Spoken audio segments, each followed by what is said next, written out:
on Section 7, insurance practice issues, including 176D and 93A. We looked at 93A a little bit when we looked at Kinzer. Well, we're going to look at it again when we look at here at these cases. But 93A we looked at when we did the Pier 4 case with respect to the doubling or trebling of damages for actions that happen in the business context that are fraudulent and deceptive. And it's a significant area tested on the Mass Bar at this point.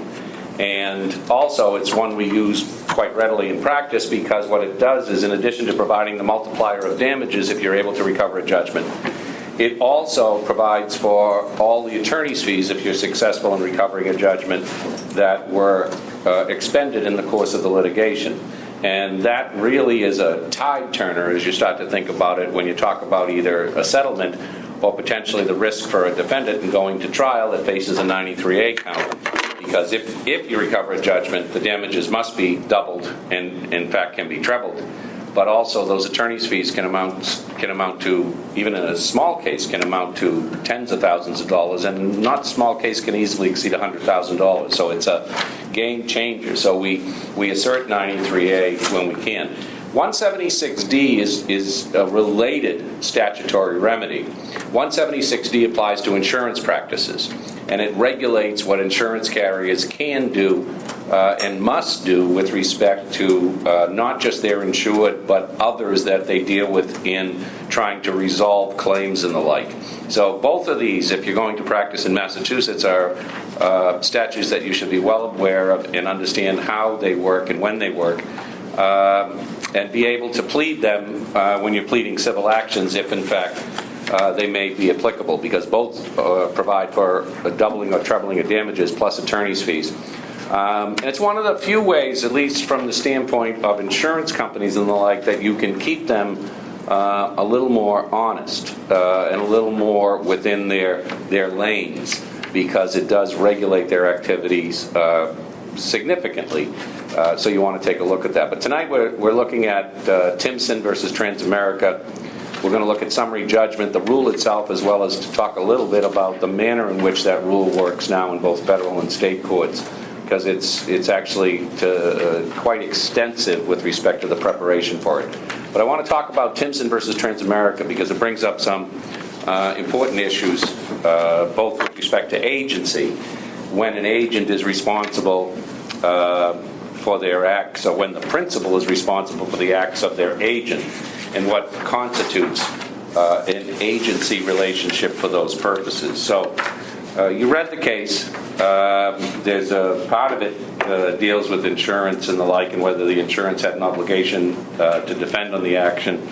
But it also deals with the acts of a Patriot football player and whether he was acting in the scope of his employment when he did these various acts. So what do you think? Was he within the scope, of course, of his duties at the time Andy shakes his head. The nice tie and shirt combination. Thank you. I like that. But when he was in that locker room? Nope. No. No one thinks he was? No. Really? What is the standard for when an agent can create liability on behalf of the principal? What's the standard, first of all, and then we can try to apply it.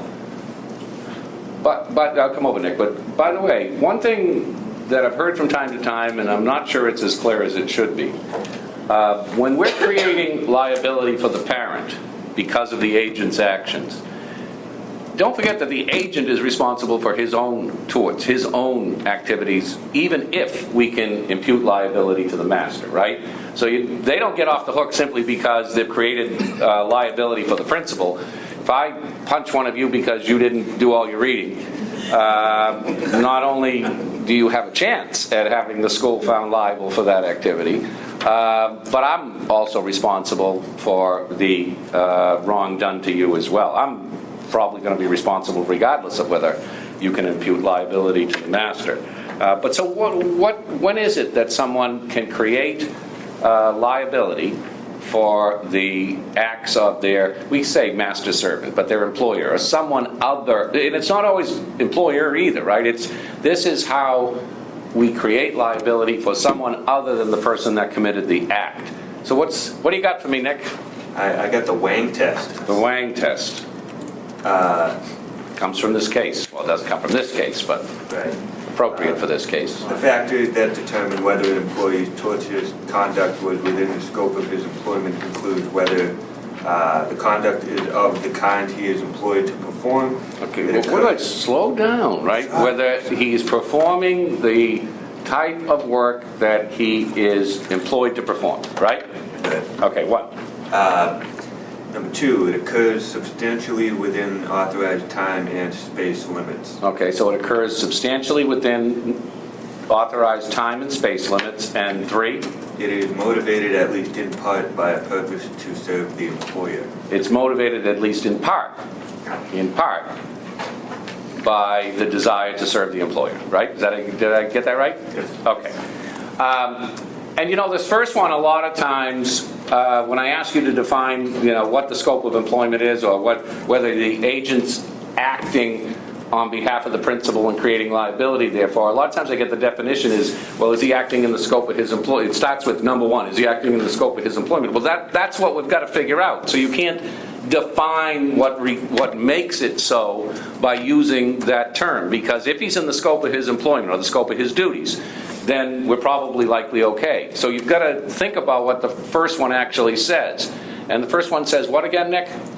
The conduct is of the kind he is employed to perform. The conduct is of the kind he's employed to perform. That's what we have to start with. It's not, don't say, well, is he in the scope of employment, because that begs the question. That's the one you're supposed to answer. So we've got 3 parts. Well, if you take those parts, is he doing work on behalf of the New England Patriots when he does this? He thinks so. He thinks so. Well, does that matter? I mean, he does think, in some way, he is furthering acting on behalf as benefit to his employer, right? That's what he says. Just screws up his eyes a little bit with that. That's what he says, right? That's what he says. Yes. He's in the locker room. So what is he? He's got a duty to cooperate with the media. So he's just working on his rapport with various members of the media. So he's got to talk to the media and interact with them. Mm-hmm. In fact, he is talking to them and interacting with them at the time. Okay. He's interacting Yeah, with he's them. interacting. Okay, he is. Well, so then why isn't it the conduct is the type of activity he's employed to perform? Go ahead. Robert Kraft would never allow this type of behavior to fall within the scope of the Patriot Way. So he would never consider that to be part of what he wants his players to act like in the locker room when addressing the media. Well, is that what it is? After the fact, we'll talk to the employer and they're going to say, oh, no, this doesn't count. I mean, so, and I hear the argument, obviously, I don't think any employer would want their employee to act like this, but you're the one that requires me to interact with the press. I was interacting with the press, albeit in a reprehensible way. I messed up. I play football for a living. What do you expect? No. Do you really expect these people who play a violent game, who likely will be crippled by the time they're done their professional careers, to act in accordance with the way we might expect to be act in here or elsewhere? What are you looking at me like that for? I mean, we hope they would. You hope they would what? They would conform normally. They wouldn't. That they would have a certain level of decorum that they understand. But do you think that's realistic? You think he would It say that is? it was a man? It should. Huh? Yeah, I think it's realistic. It is realistic? Don't you have to have a screw loose to play that game? Not getting paid $12 million a game. Yeah. Well, but that's what you're taking the money because you may well be maimed, right? The head injuries. But that doesn't give you the right to harass. Oh, I'm not saying. I'm just wondering is. You ask me to interact with the press. You expect me to engage with them, and if I mess up, that's all on me, that's not on you. You really thought that this was a great idea, bringing women reporters into the locker room where I'm going to be naked, walking around the shower, and men, when they're together, talk in a very vulgar fashion and do stuff, right? No, is that, Yes. You're right. this can't be completely unexpected, is it? No. So, well, I want you to think about that. I understand the test says he is performing the type of conduct that he was employed to perform, right? Oh, what, is that right? Did I get that language right, or did I mess it up again? What's it say? Yeah. No, not sloppy, because I'm not going to tolerate sloppy from you, so don't give me, did I mess it up?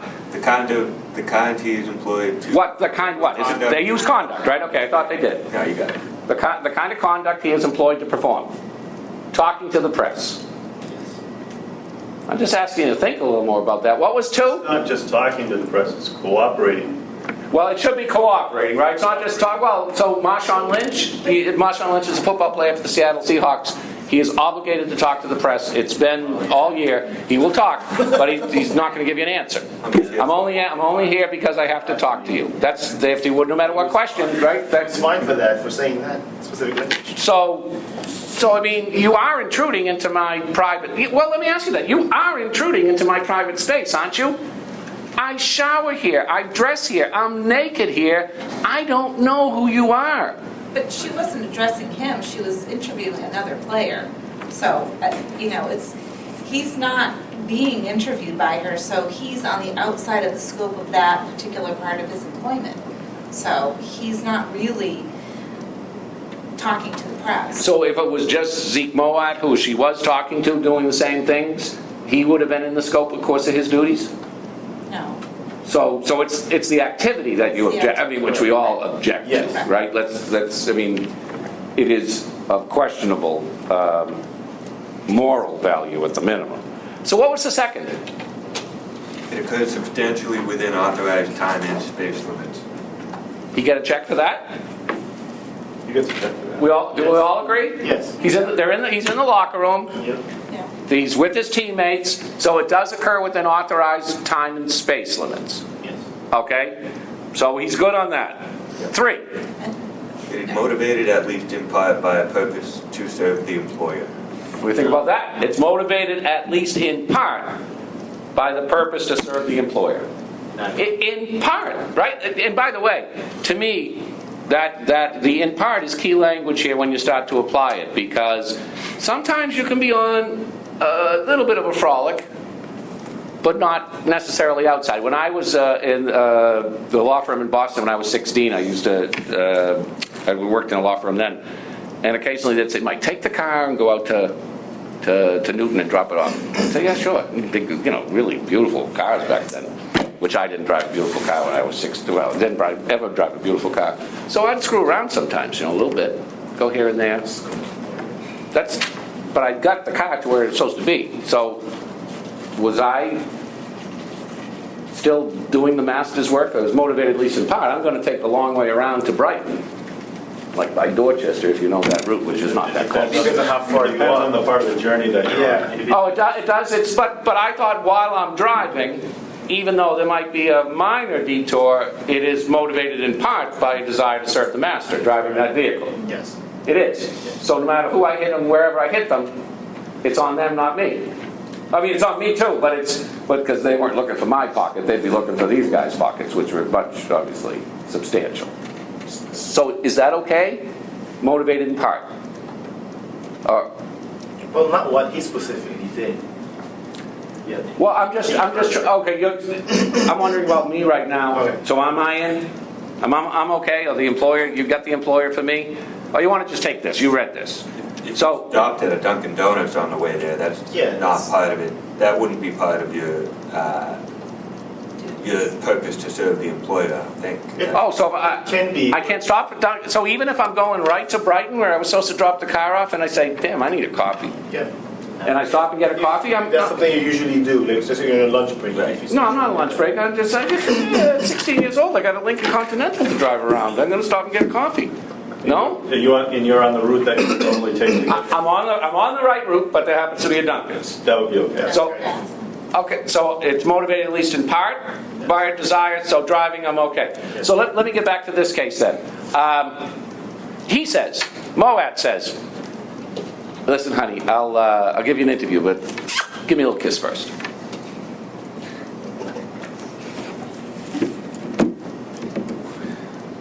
Motivated at least in part by a desire to serve the master? Yes, but it's still inappropriate. Okay, it's inappropriate, but if he does it, then the Patriots on the hook. Not him, not. I mean, he is. He always is. I don't want to. I got to stop saying that. He always is. But I want the Pats because there were billions of dollars. This is. It's not whether it's reasonable that he is motivated to act this way, but it's whether he's in fact motivated to act this way. So if in his mind that that is helping him facilitate his interaction with the press, then he's motivated at least in part to serve his employer. So number 3 appears to be more subjective.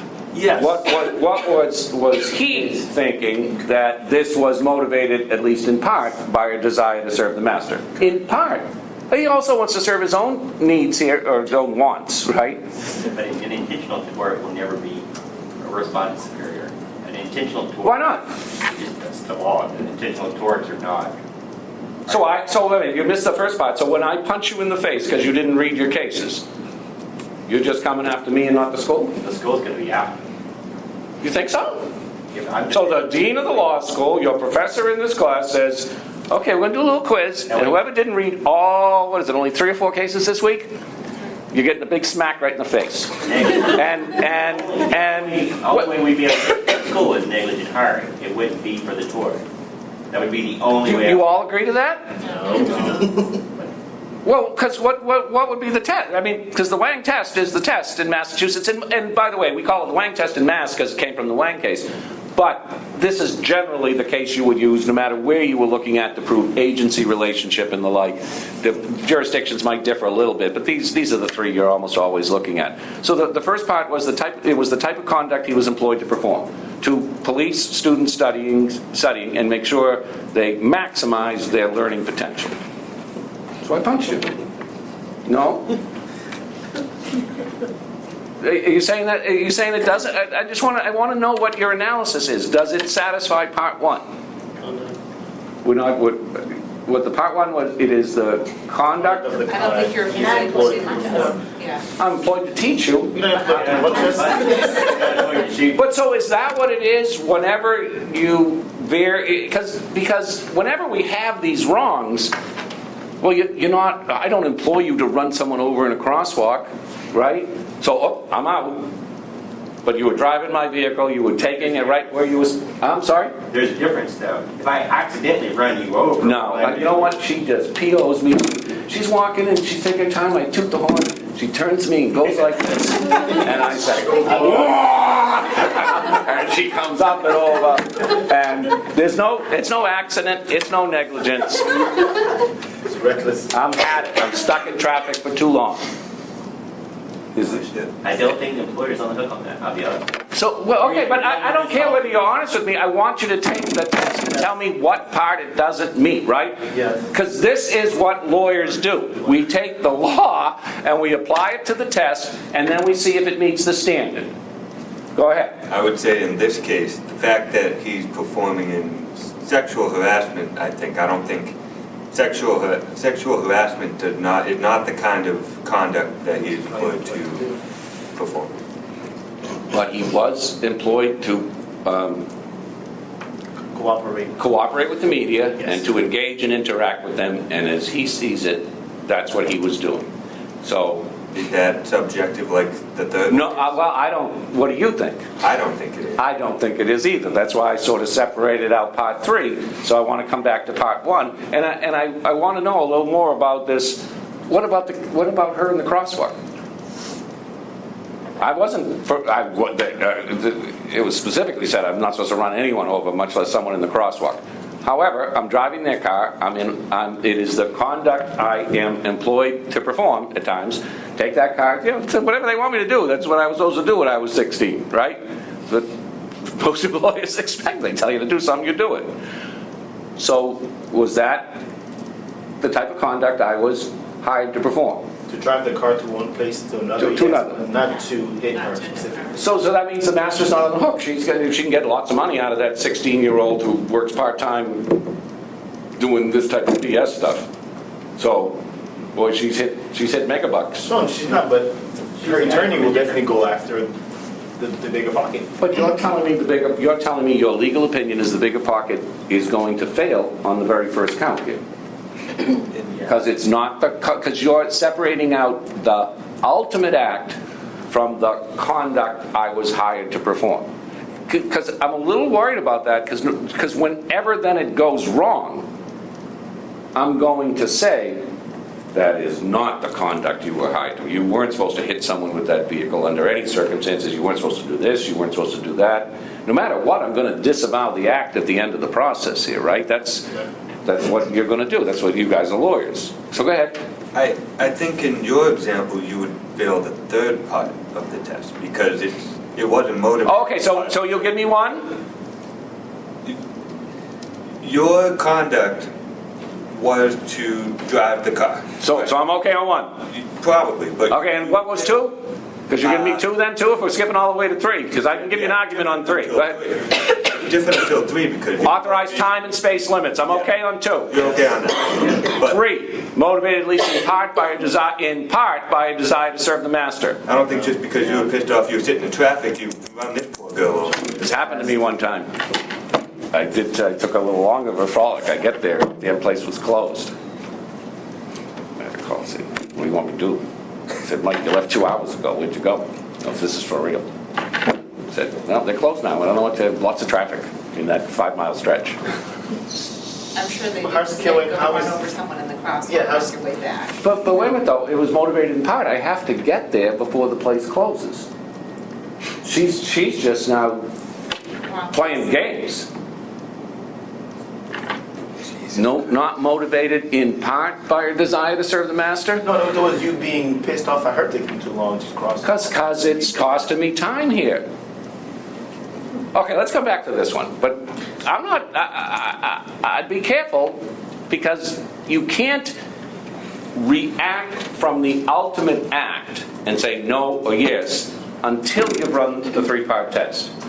Because we're always, when we're trying to create this liability at the end on behalf of the deeper pocket, the master, the employer, or the other party, because employer sometimes will beg the question too. You know, he's not an employee, he's an independent contractor. We pay him separately, and that's to some extent a red herring too when you take this test, is that did you hire him to perform various activities, and what were they, and how related were these? So let's come back to this. So you gave him 2, which I think clearly he's okay on 2, and we're struggling with 1 and 3. Part of you guys were saying that you separated him out because he wasn't really even part of the interview, right?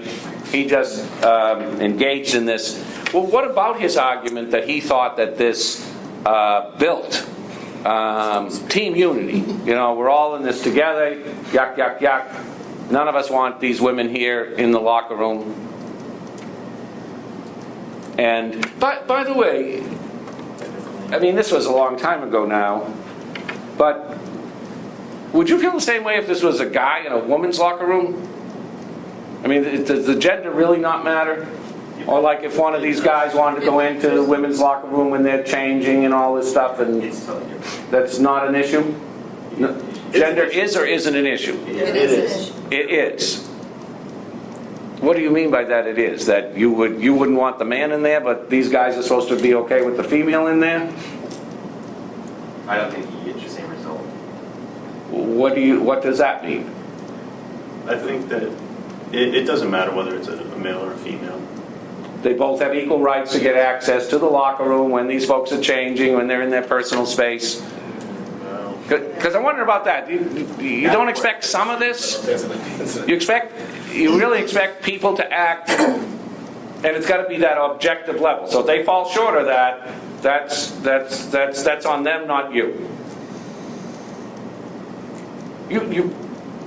Because you're setting kind of a high standard for people who may not always be acting responsibly. No? But we've got the first two we're thinking are pretty relatively objective. The third one, we can give them a little more latitude on the subjective aspect of that. Okay, he somehow thought, and as long as he fails one prong of the test, there's no liability. Right? So let me ask you about that. Let me ask you some details about the case, because he wanted coverage under the insurance policy, right? Correct. Because he was out in a relatively short period of time, about $90,000 in attorney's fees. Was that the number? Yes. And obviously they had an obligation to defend him. 87.7. They had an obligation to defend him if he was in fact an insured under the policy. And if they don't, then they potentially incur 176D damages. They say he's acting outside the scope, and as Stephen said, acted intentionally, and since he did, that didn't qualify as an additional insured. So we can talk about those things. But one thing is clear, as it says in this number one, is they have a duty to defend. If it is shown that the person's claim coverage, he was in fact an insured under the policy, meaning that if the policy covered both the business, the Patriots, as well as the individuals who may be employees and agents of the Patriots. It says here the summary judgment standard in 346. And I think you've got to pay a lot more attention to what these standards specifically say, and then what the standards of review are on appeal. Because I told you in talking to the students who took the multi-state bar examination the other day, for the first time we now have CIPRO multiple choice questions as one of the 7 multi-state subjects. And we're not going to have a lot of back questions because they're new, so we've got to try and work harder at making sure we understand the standard better, because that's what they're likely to be testing. It says, in reviewing a grant for summary judgment, we determine whether viewing the evidence in the light most favorable to the non-moving party. So that's what you first have to think about, is that when we're trying to determine whether the grant or denial of that injunctive relief was appropriate, when it's been granted, as it was here, we view the evidence in the light most favorable to the non-moving party. All material facts have been established, so there's no dispute of material facts. The moving party is entitled to judgment as a matter of law. Judges determine questions of law. Juries determine questions of fact. So in the absence of material facts being in dispute, at that point the court can determine who should win under the law. And here, Timpson doesn't like what happened here, and he thinks that he should have been covered based on what took place here. Did you guys see, where is it here? Did you see the Manning versus Grimsley case that's referenced on page 348? Because I need you to help me with this. First of all, he argues he was not acting for purely personal motives. It did occur in the workplace. He was engaged in some Patriots team business, changing his clothing. And so he believes he was in authorized time and space limits, and I think we all agreed to that. The conduct is the kind he is employed to perform is what we're struggling with. But the language below that talks about, if, however, an employee acts from purely personal motives, that seems like in no way connected with the employer's interests. Geez, that seems like a pretty high standard as we look at it. But I want to focus then, if that is the law, which it is. I want you to focus a little bit and help me understand how you distinguish this between Manning versus Grimsley. Do you see the bottom of 348?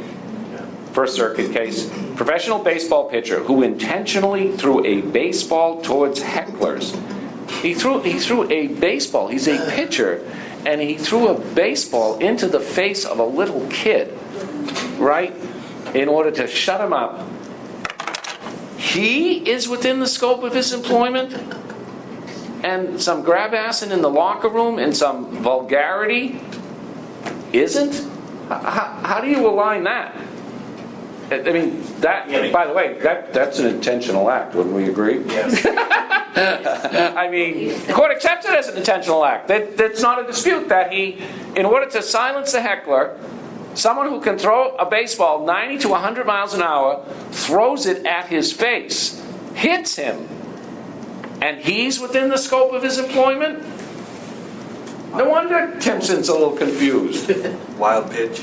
No, he doesn't. No, the facts, read the facts. Say there's no ambiguity here. He's saying, I did it and I'd do it again. They make an argument. Make the Orioles pay for it. What? There is an argument, though. I'm listening. So the argument, I believe, I don't have it in front of me right now, The but conduct he is the type he is employed to perform. Throwing a baseball. throwing a baseball and Talking to reporters. Concentrate to win this game for my employer, so I need to beam this kid. Okay, wait a minute. Slow it down. Conduct he is the type he is employed to perform. Throwing a baseball. Yeah. Talking to reporters. Yeah.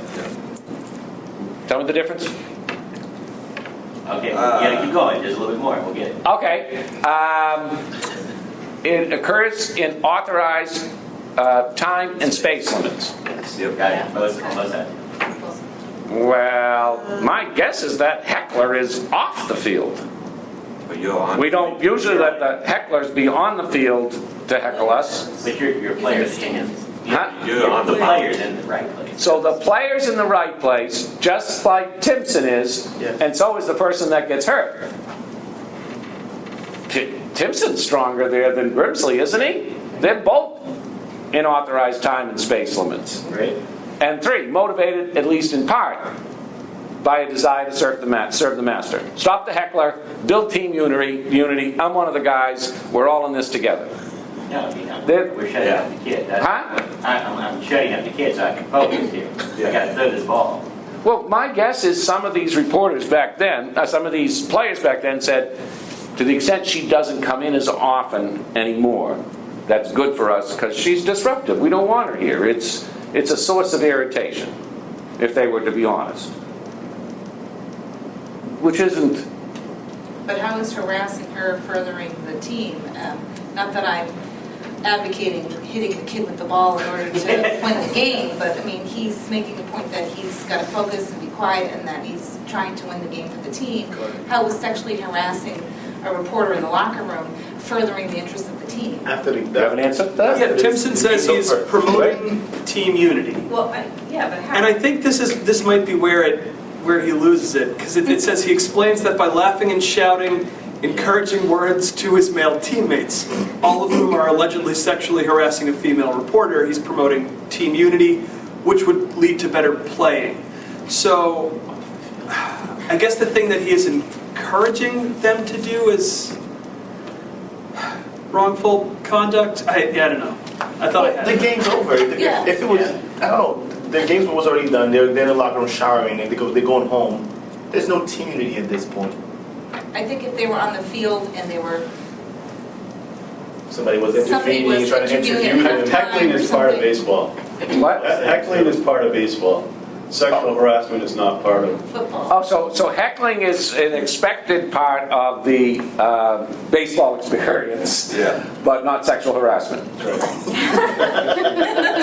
I think it's never accepted. Oh, I don't know. I think I was just going to ask, any of you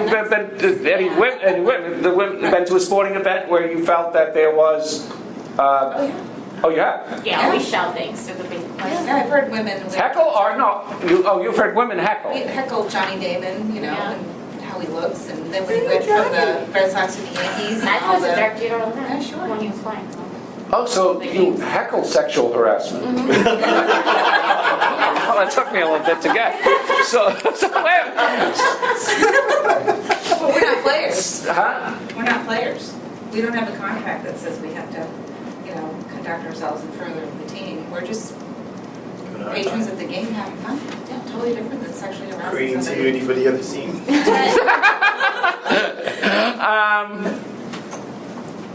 Okay, I got to process that a little bit.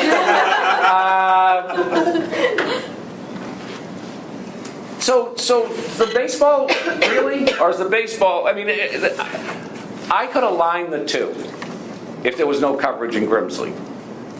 But to me, what Grimsley did is equally as bad.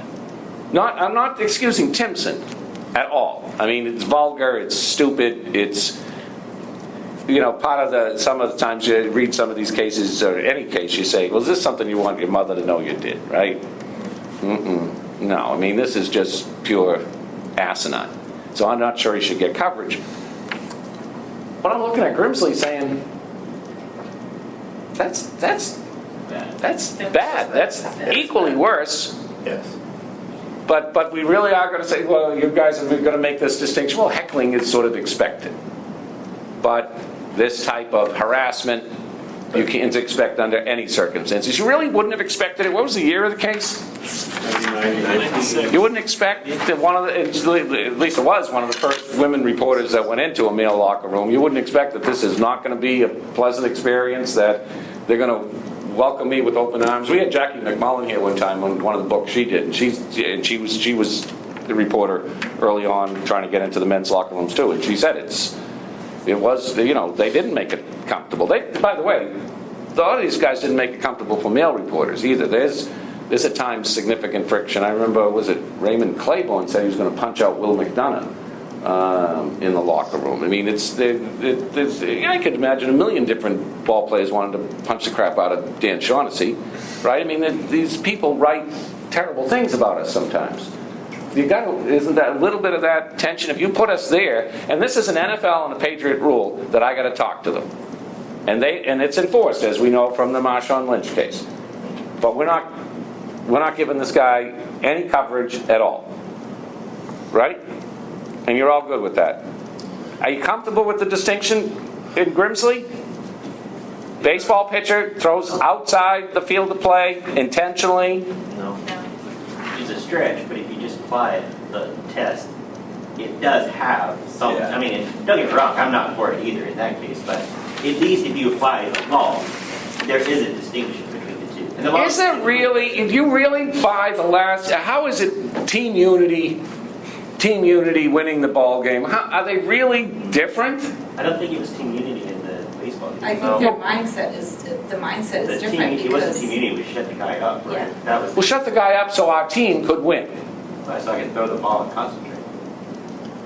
I think that is the distinction they make. But and that's significant, sufficiently significant in your Well, mind? I kick them both out, but I'm just saying, I think, as I've learned, the law sometimes is just applied very mechanically without really these kinds of analysis sometimes, right? Well, but I mean, Maybe they make. I would like to think that we should be able to align them. And I have real trouble looking at this. Intentionally threw a baseball toward hecklers, injured a spectator. He's in the scope of his employment. But Timpson and Moat are likely outside. By the way, they all are. All of these guys. I mean, Timpson is the one here. But even Moat, who's being interviewed, if he's pushing his pelvis into her face and all the rest of it, I mean, criminal activity based on the notes here. No coverage, clearly outside, no matter which one it is, if they're sexually harassing her. All of them outside the scope of employment. So you're working at, where do you want to be? Pick a fast food franchise. Pick one. What's your favorite? Burger King? You want to be at Burger King? Okay, you're at Burger King. And your boss is grab ass and all the help. And talking vulgar constantly to the point where you're definitely feeling harassed. I think it depends again. Hold on, I'm not finished my question yet. And you feel that you're being sexually harassed by the boss. And no, you know what? It gets worse than that. And one night late when you're cleaning up, he rapes you. Oh, I mean, oh, come on. It happens. It totally. happens. So here's my question. So you sue the boss, that's all you got? Clearly not Master Servant, right? Well, You're not getting money from Burger King or Kentucky Fried or anyone else. I went over this over and over with Devlin, so at least let me say what he says and see if you agree. If it's intentional torts, It's not. But you may have a negligent hiring as a backdoor, but again, that's a little bit more removed. They have to prove that they should have checked you out. They should have I don't like the categorization of if it's an intentional tort, it's always out, because I think Carmen is probably suing the law firm and not the 16-year-old Mike who's driving that car. And I think if I apply this test, she's got a decent shot to win. So I don't want to look at it that way. I want to know from this test. Out. Is that what you're saying? So, Yeah. it doesn't fall within a master-servant relationship. So, go ahead. How is that one motivated, at least in part, to serve the employer? Yeah. Or team unit. Right. Well, okay, because we're giving them two. I'd just like to run our test so we're clear. So authorized time and space at the franchise itself. Not one. Not giving them one. This is not the conduct. Unemployed to rate. Well, Servants. you're not employed to rate. Well, you are employed to discipline and supervise. By rating. No, but not this. I keep going back to this case where he throws a baseball at someone and there's coverage, and I'm troubled by that. So I'm employed to supervise. I'm employed to keep them doing what they're supposed to be doing. So by the way, the rape is what threw you over the edge. So I can say vulgar things. Look, B. I won't say it. Look, B. Clean up the fryer later. Now, I can't say that?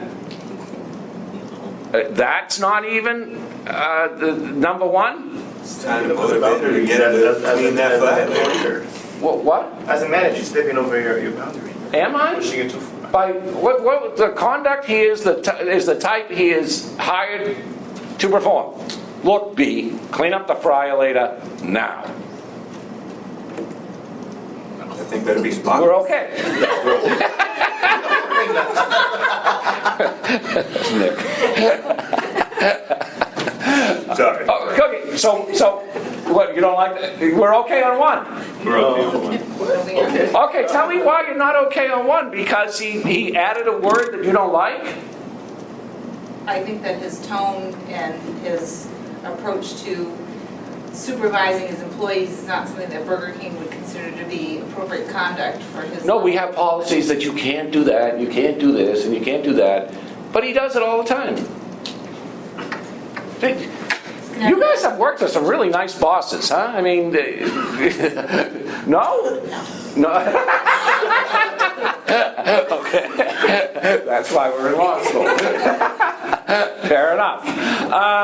No, but, we can have standards, but people don't necessarily meet those standards. They get angry, even if those that want to meet the standards get angry, they have a bad day, God knows what takes place, and they don't perform to those standards. Because it sounds to me what you're creating is, well, if you don't meet my standards, so I'll set this ridiculously, artificially high standard. And when you don't meet it, I can say, oh, acting outside the scope, I don't have any responsibility here. Because that's what they'll do. They're going to disavow the act after the fact. That's what we do.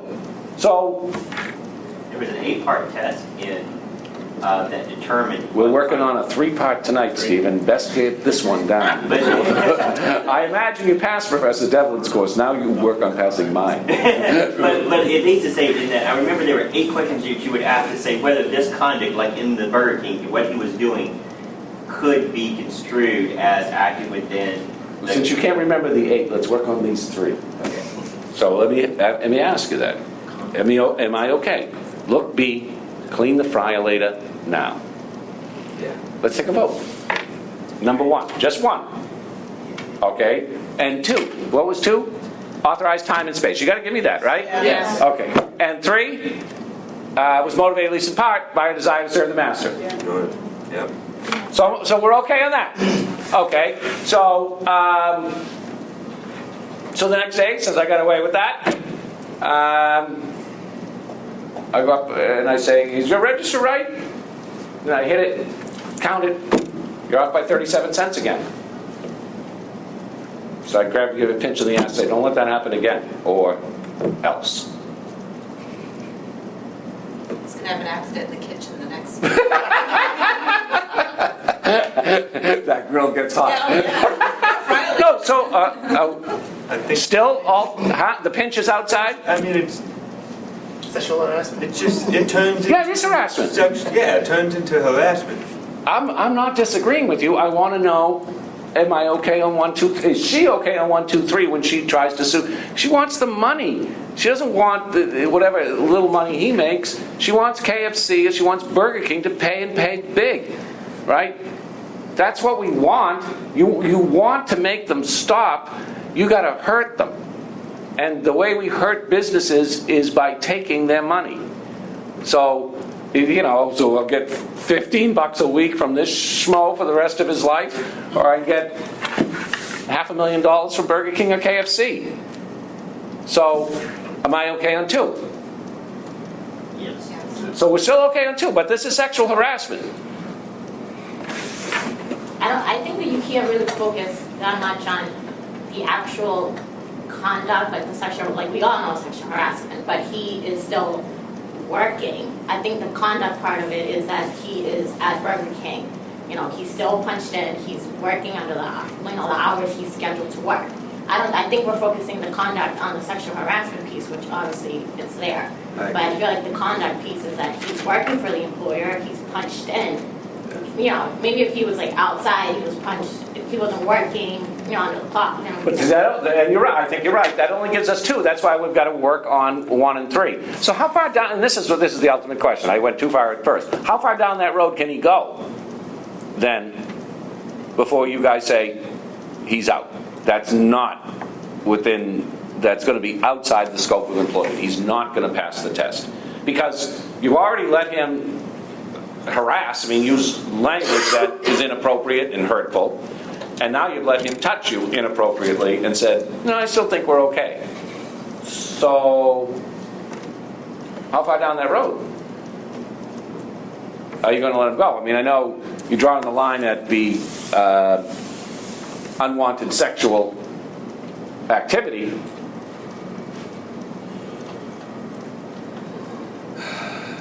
But how far? Where short of that are you going to say no? That's out. Because here's the problem, right? The problem, and I've already said it to you. If I can't get the master, at least under respondeat superior, maybe there are other theories, and there are likely going to be other theories. Then there may not be any encouragement for KFC or Burger King to police these activities, to make sure that the workplace is okay, at least under the master-servant relationship argument. So he dates the employees, no big deal, because he thinks it fits 1 and 3. Well, I don't know how dating is going to factor that in either, though, right? And then certainly off the time and space. So tell me how far you're going to go down that road. Go ahead. I have a quick question. Yep. You pinched her ass because she was 37 cents below. You did it because you don't want her to do that again. I So tried to encourage her in a positive fashion to make sure that draw is right. Maybe in part to make sure That's she right. doesn't keep the drawer. In Back to part, the listen, I got a little thrill out of it, but in part, it was to make sure that So this ship runs right. are you saying in this scenario, there's sort of a don't ask, don't tell policy with Burger King and they don't really... Well, I don't, They don't want to... I'm saying unless you're going to cover it, unless you think it can be covered under this master-servant relationship and in this liability, then to some extent there's no onus on them to fix the problem. Now, in sexual harassment cases, just so we're clear so that we don't run completely off course, we have another theory that you've created a hostile work environment, right? So at some point, your failure to police, we can argue, is a violation in and of itself. It's not going to be master-servant at that point. It's a different argument. I can tell you how far you can go, I think. Go ahead. Looking back to thinking of these same cases before, one of the things that was important was how much did the employer know that the employee was doing this, and what did they do about it once they found out? Because if this guy does this year in, year out, and it's known if they allow him to do it, then it's going to come under negligence. And if not, mean, but you also have to look at it from their perspective. I don't often go from the dark side, but if you think about it from this way, like if I hire a guy to do security and his idea of security is to shoot everybody in the building, I can't be held liable for that. You know, there comes a point where if I mean, there's only so much real responsibility an employer can have, and so it somewhat matters how much I knew about this person's behavior and what I did about it. Well, let me ask you about a piece of that. So I'm a guard in a bank, and I think she's stealing every night. And so one night, I see her with her purse is bigger than I thought. I say, "Stop!" She goes, as she continues to walk, I shoot her in the back. You know what? That's not okay. Well, it's not okay. Is it master servant? Did he have a duty to prevent people from not stealing? It's the conduct that I am hired to perform. Yeah. Security. Right. Time It's a and space were okay, motivated at least in part by a desire to serve the master. So I can shoot her in the back because I suspected her of stealing, and that's covered under master servant. Better than baseball. So that's okay. I'm sorry, I can't say it's okay. Well, okay, if you can't say it's okay, tell me which part of the three it fails, because I'm a lawyer. I take the law and apply it, and I need you to do that. Maybe the weight test is not right. I mean, maybe, what I'm saying is maybe the weight test is not all that's positive in this situation, because if we apply weighing mechanically, then we get results that in just another course we saw was not the case. I mean, I'm a little bit confused, right? I mean, Well, what would make you think that the weighing test is anything other than what it says here? Nick gave it to us. It's nice and clean. It doesn't, and Tinson seems to be looking for exceptions to it so that he could get coverage. What would make you think that the law is anything other than what the Supreme Court said it is in Wang? Because, I mean, that's what the case is here for you to explore and start to think about these issues and really, to really sort of narrow them down to three. And so what would make you think, other than the result that you don't like, what would make you think that the law isn't precisely what the Supreme Court said it is?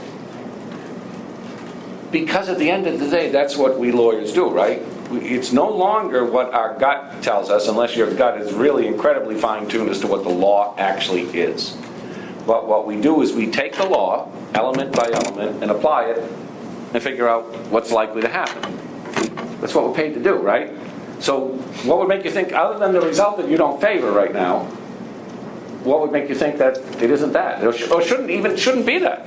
you can hate it, but I can't remember the reference to the case. But in the agency part of the last class, it was crystal clear on this point. Because I used to struggle with this. I mean, I've bugged Devlin to death about this issue. If it's intentional or not is a huge factor in this. Well, I don't think, I don't minimize that intentional or otherwise isn't part of the analysis. If you look at, it actually talks about, I just saw it a minute ago, talks about count 1 and 4. I'm not saying, but I think that begs the question, where'd it go? I just had it. It talked about counts. What page is it? Oh, here it is. It's on page 350. And so they are looking at a distinction between intentional and otherwise. But I'm afraid in here they do. Oh, do you know why they're doing it? I think that's because the insurance policy only covers unintentional acts and not intentional acts. So that's a separate issue. That is a separate issue, and that's why they are looking at that distinction here, because in essence, the insurance company, if you decide to shoot your partner because you want the business, I'm not going to cover that risk because that's an intentional act. So it's an exclusion under this. But I think to make the analysis, well, if he intended to do it, it mustn't be master servant. That's not the case when you look at this law. That you could intend to do certain things, and if it satisfies those three parts, you're likely within the scope of your employment. Even if the problem comes in the sexual harassment is that I think how do you argue that that's the type of conduct you were hired to perform? But I do think some of it gets awfully close. It's certainly the non-criminal activity. What were you going to say, Chris? I think the 8-part test that you were talking about is like the threshold issue of, is there a master-servant relationship at all? Oh, who bought the equipment, who controls? Yeah, and then beyond that, it's what, if there is a master-servant relationship, then it's, are you in the scope of the employment? And then here, it's even if you're in the scope of the employment, is it covered by the employer's policy? Yeah, let me explain where, that's an important distinction, that's a really important point. Because, and that's why I said to you sometimes when we say, master servant or employer responsibility, a lot of relationships, they're not as neatly or easily defined as their employers. My wife's had cases, I've had cases where you hire someone to paint your house, independent contractor, or is he your agent? So that when one of those guys gets hurt, when came home one day, the guy's he's got some other kid upside down on the top of my house trying to paint. I'm thinking, you know better than to have this guy painting your house. And I mean, is he an independent contractor? And I'm running your list now. Well, I didn't bring the ladders. I didn't give him the paint or the brushes. I don't tell him what days he has to show up here. All the types of things that. You don't tell him how he has to work the paintbrush. Exactly. I didn't do all that, so I'm okay. Yeah, right. I'm still going to get sued when that poor kid is a cripple. And that's not just that. Sometimes where you see it, guy's injured at a job site. My wife had this one. He was a plasterer. He's injured at the job site. There's no coverage for him. And he's really injured at the job site. He wants workers' comp. He wasn't truly an employee. He didn't get a pay stub every week, and all of that. But when you start to run the tests of what constitutes an employee, he should have been covered by the company's workers' compensation policy, and he is entitled, even though we didn't call him an employee, because again, you start to look at the factors as to whether his work was of such that he would classify as an employee. And I think that's right. You look at the list first to see, first of all, can we even say he's a servant of some sort, right? And then you can decide, if he is, whether it's going to fall within this test as well. And that does sound, that would align these two, that you're looking at those 8 various factors, and I don't know whether it's 8 or 6 to 10 somewhere. It depends on how you separate them out. And this as to whether you're creating liability on behalf of the employer. I found it. Is he right? 8. Mr. Basso right? I'm sure he is. These are the 8 things that you ask whenever you're trying to figure out whether it's within the scope of employment. Do you want to hear them or no? I'll hear him, but I think he's closer to right. Whether the act is commonly done by such servants, the time, place, and purpose of the act, the previous relations between the master and the servant, the extent to which the business of the matter is appropriated between the master and the servant, whether the instrumentality by which the harm is done has been furnished by the master, the extent of the departure from the normal method of accomplishing the result, and whether the act is seriously criminal. Those are the 8 tests that you asked to say whether this was within the scope. No. I think he aligned it correctly, in my opinion. He said you use that as the first stage if you want to, if there's a question about whether there is a master-servant relationship whatsoever, right? Or an employer-employee relationship whatsoever. Because I can give you those. Huh? I can give you those tests. No, I think that's part of what he said. This is sounding familiar, actually. I've got 2 sets of tests, and there's another set for that, but I don't want to beat this to death. Well, frankly, I don't agree that you've aligned it correctly, because this test you see from when says we're going to call it 3 factors, and so I didn't even hear all of these factors in your 8. And so where is the authorized time and space? Where is the motivated, at least in part, by a desire to serve the master? I heard the first part in a couple of those things, that the conduct is the type that he is hired to perform. But that hired to perform, that gets us into these other factors. Who's supplying this? What type of work is customarily done by, and the like. And so again, as you look at this, you can draw some distinctions, but I don't know how far down that road at the end of the day when you do this case, whether you're going to say, well, so does this mean that all of these situations where we might want to say, like Timpson, like the manager at KFC, like the manager at Burger King, is how do we then create responsibility if you can't establish these three?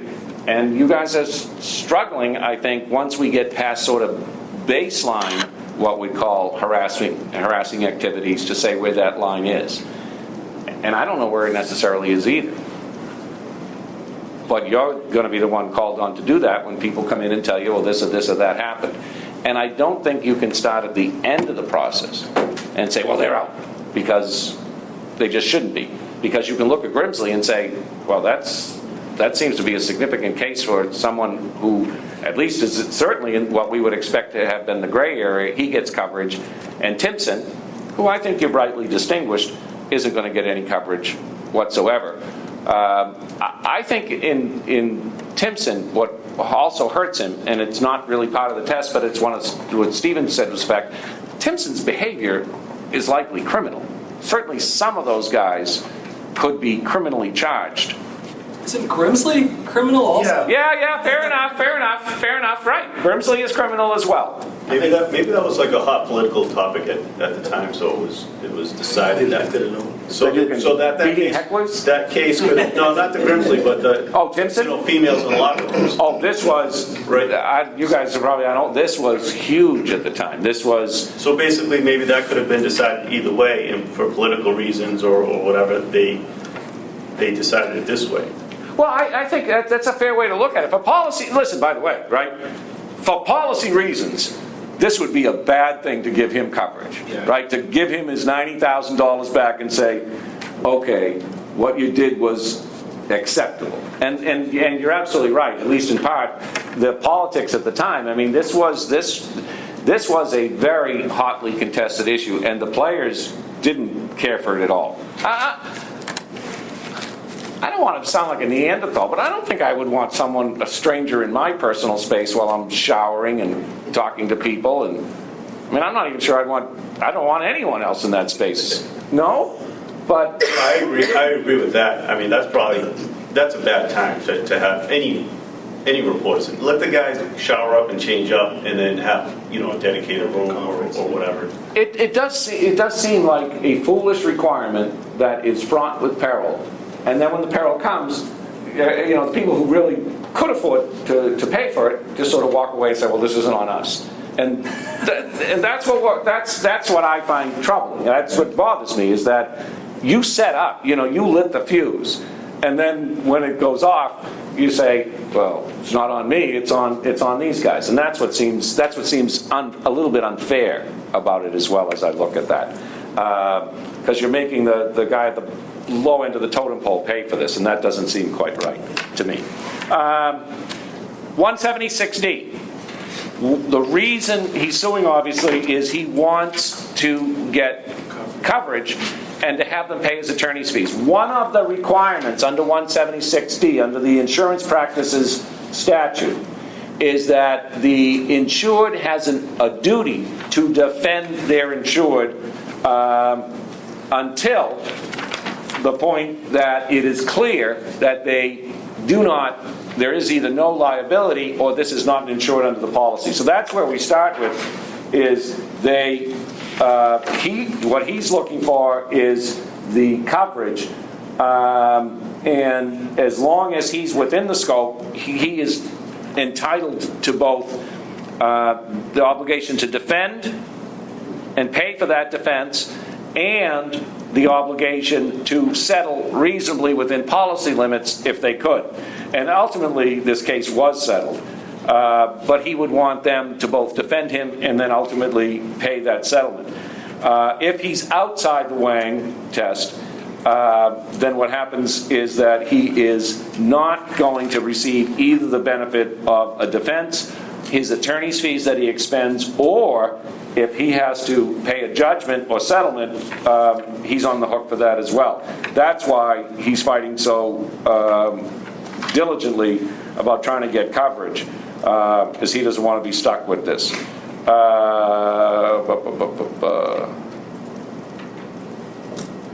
If you look at footnote 4, it says 151B, which is one of our statutes that deals with sexual harassment and the like, 151A, B, C.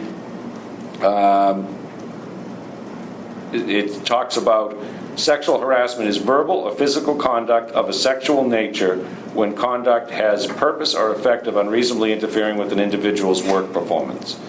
And that's what is going on here, and at the end of the day, she says that this obviously, and it certainly does, make her being able to perform her job that much harder. If he had simply been negligent, he would have had a better chance, but he goes well beyond that. These are not unfair and deceptive acts and practices under 93A either.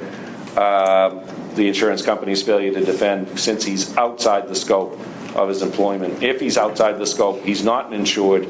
Transamerica has no duty under those circumstances to defend him, and they were right then to decline defending him.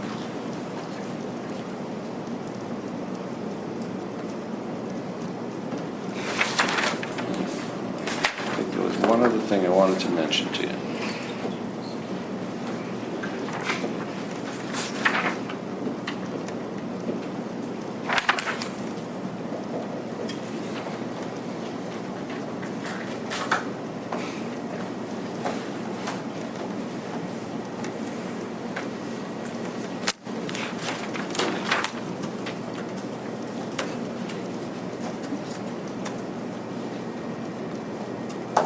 That's all.